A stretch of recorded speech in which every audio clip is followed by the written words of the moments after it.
नमस्कार, मैं हूं आपके साथ दीपक भदौरिया और आप देख रहे हैं उत्तर प्रदेश एक्सप्रेस। बुलेटिन की शुरुआत बड़ी खबर से।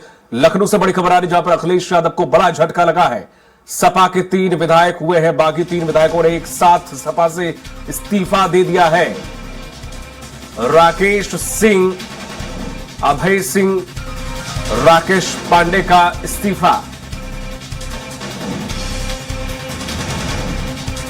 तीनों का बयान, अंतरात्मा की आवाज पर वोट देंगे।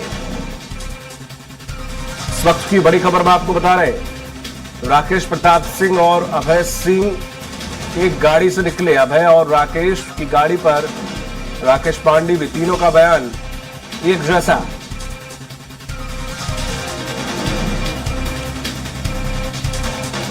यहां तक कि मुख्य सचेतक मनोज पांडे ने भी अपना इस्तीफा दे दिया है।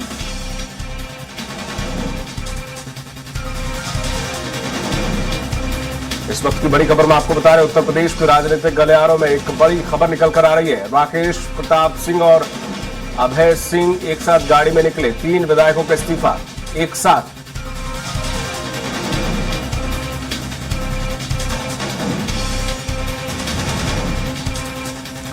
दरअसल अमेठी गौरीगंज से समाजवादी पार्टी के विधायक राकेश प्रताप सिंह अपनी पार्टी की दोनों मीटिंग में नहीं गए थे और उन्हें बाकी रुख अख्तियार कर रखा था।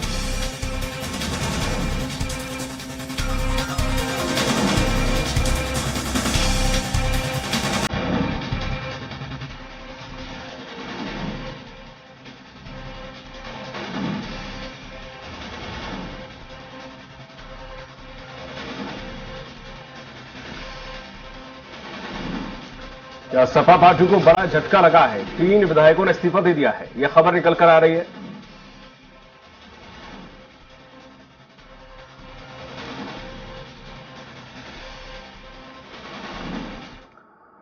उत्तर प्रदेश की 10 राज्यसभा सीटों के लिए हो रही चुनाव में राजनीतिक सरगर्मियां बढ़ गई हैं।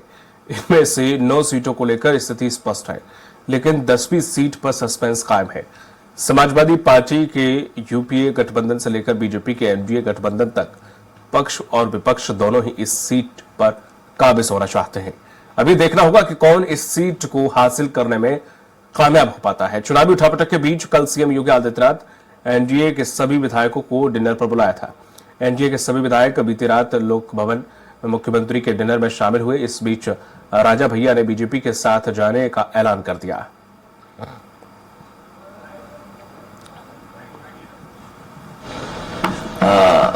लेकिन खबरें जो आ रही हैं आप भी जानते हो, दूसरों के लिए कांटा बोते हैं, एक दिन उनके लिए भी कांटे मिलते हैं। जो दूसरों के लिए गड्ढे खोदते हैं, एक दिन वो खुद भी उस गड्ढे में गिरते हैं। चंडीगढ़ में भी आपने देखा था कि किस तरीके से अधिकारियों से मिलकर के, और बैलेट अगर न होता, सीसीटीवी कैमरे न होते तो शायद परिणाम कुछ और दिखाई देता। लेकिन सुप्रीम कोर्ट वो बधाई जिसने कम से कम चंडीगढ़ और लोकतंत्र को बचा लिया। बीजेपी चुनाव जीतने के लिए कोई भी हथकंडा अपना सकती है, कोई भी लाभ देने के लिए आश्वासन दे सकती है। बीजेपी है, जीतने के लिए सब कुछ करेगी। चुनाव के बारे में निष्पक्ष होना चाहिए।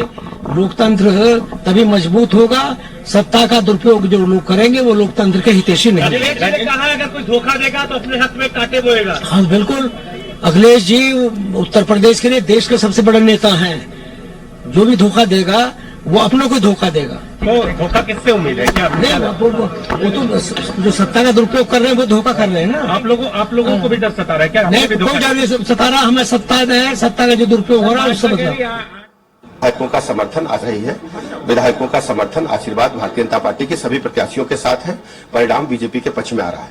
बीजेपी लालच दे रही है लोकतंत्र में सबको। भारतीय जनता पार्टी अपने 8 प्रत्याशियों को माननीय विधायकों के आशीर्वाद से जीत की तरफ तेजी के साथ अग्रसर करा रही है, और इस सब में लोकतंत्र में माननीय विधायकों का आशीर्वाद भारतीय जनता पार्टी को प्राप्त है। देखिए, ये सवाल का जवाब तो सपा के वरिष्ठ नेता दे सकते हैं। हम दोनों की जिम्मेदारी है कांग्रेस पार्टी की, और हम कांग्रेस पार्टी का, मैंने फिर दोहराऊंगी कि गठबंधन धर्म हमने निभाया है और हम आगे भी निभाएंगे। हम लोग गठबंधन धर्म है, इंडिया गठबंधन में है, तो हम उस धर्म को निभाएंगे और इंडिया के प्रत्याशी को वोट करेंगे। जो लोग नहीं निभा रहे हैं सर, अब उनके बारे में उनसे पूछिएगा। स्थिति दिखाई दे रही है। माननीय प्रधानमंत्री श्री नरेंद्र मोदी जी के नेतृत्व में देश का विकास, आदरणीय योगी आदित्यनाथ जी के नेतृत्व में उत्तर प्रदेश का विकास, इससे प्रभावित बहुत सारे विधायक भाजपा के प्रत्याशियों को जिताना चाहते हैं और भाजपा के पास अपने बहुमत से ज्यादा नंबर हैं। समाजवादी पार्टी ने तीसरा प्रत्याशी खड़ा करके गलती की है। चुनाव की जरूरत नहीं थी, लेकिन तीसरा प्रत्याशी उनके पास नंबर नहीं थे, तब भी उन्होंने खड़ा किया है। आज जब शाम तक वोटों की गिनती होगी तो 8 भाजपा के जीतेंगे, 2 सपा के जीतेंगे।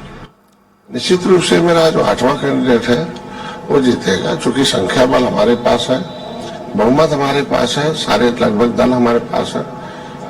विपक्ष का एक दल बचा हुआ, उसके अंदर भी चूंकि जब दल हमारे साथ आ गए तो विधायकों के दिल भी आ जाते हैं। और निश्चित रूप से कोई भी जनप्रतिनिधि प्रदेश में विकास चाहता है, अपने क्षेत्र में विकास चाहता है, अपने समाज और अपने क्षेत्र की सुरक्षा और समृद्धि चाहता है और सम्मान चाहता है। ऐसे में ढेर सारे विधायक वोट करेंगे। देखिए बम्पर वोटों से भारी अंतर से जीतेंगे हम लोग, क्योंकि समर्थन प्राप्त है हम लोग को।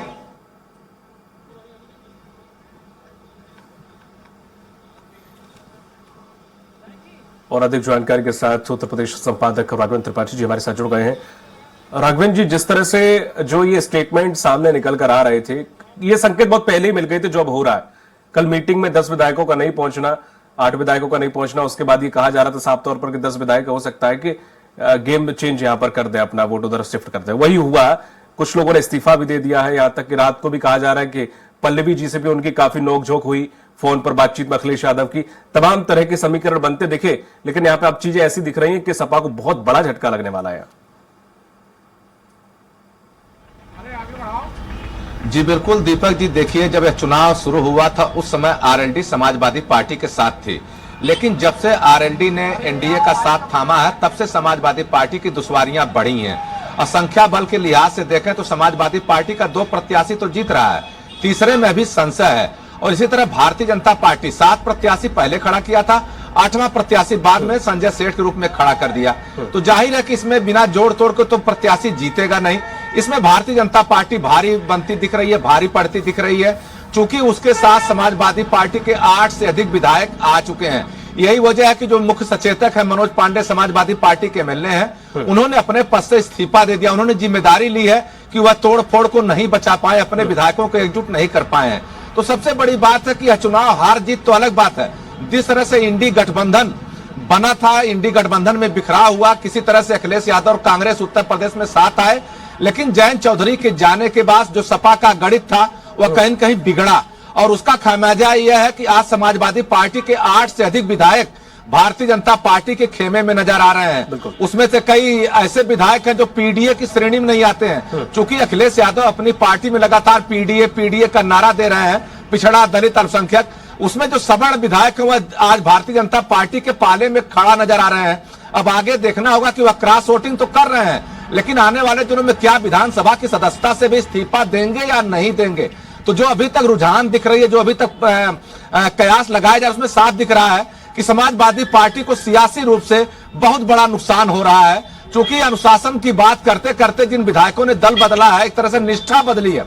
सबसे बड़ी बात, चुनाव में दल बदलना कोई बहुत बड़ी बात नहीं होती है। आप पार्टी के पद से इस्तीफा दे दिए, दूसरे पद पे चले जाइए, लेकिन पार्टी में रहते अगर आप निष्ठा बदल रहे हैं तो कहीं न कहीं एक सवाल जरूर उठता है, और वह सवाल उठेगा और आने वाले दिनों में इसका असर भी लोकसभा चुनाव में दिखेगा। क्योंकि जिस तरह से विधायकों ने पाले बदले हैं, उससे साफ है कि अखिलेश यादव कहीं न कहीं कमजोर हुए हैं, उनकी विश्वसनीयता जरूर कम हुई है। अब देखना होगा शाम तक जब परिणाम आएगा वह क्या आता है, लेकिन इतना जरूर जो सामने दिख रहा है उससे साफ है कि अखिलेश यादव का तीसरा प्रत्याशी जीतता हुआ नहीं दिख रहा है। बिल्कुल त्रिपाठी जी, जिस तरह से सपा को हम देखें तो 2 वोट की जरूरत थी महज, और वहीं अगर हम भाजपा को देखें तो 8 वोट की जरूरत थी, लेकिन आरएलडी उधर शिफ्ट होती है। राजा भैया ने भी ऐलान कर दिया है 2 वोट और शिफ्ट हो गए। अगर आरएलडी शिफ्ट होती है तो सीधे सीधे उनके 8 प्रत्याशी जीत रहे, और सपा के 2 प्रत्याशी की महज जरूरत थी, और उनके शायद माइनस में और चले जाए तीसरे प्रत्याशी के लिए।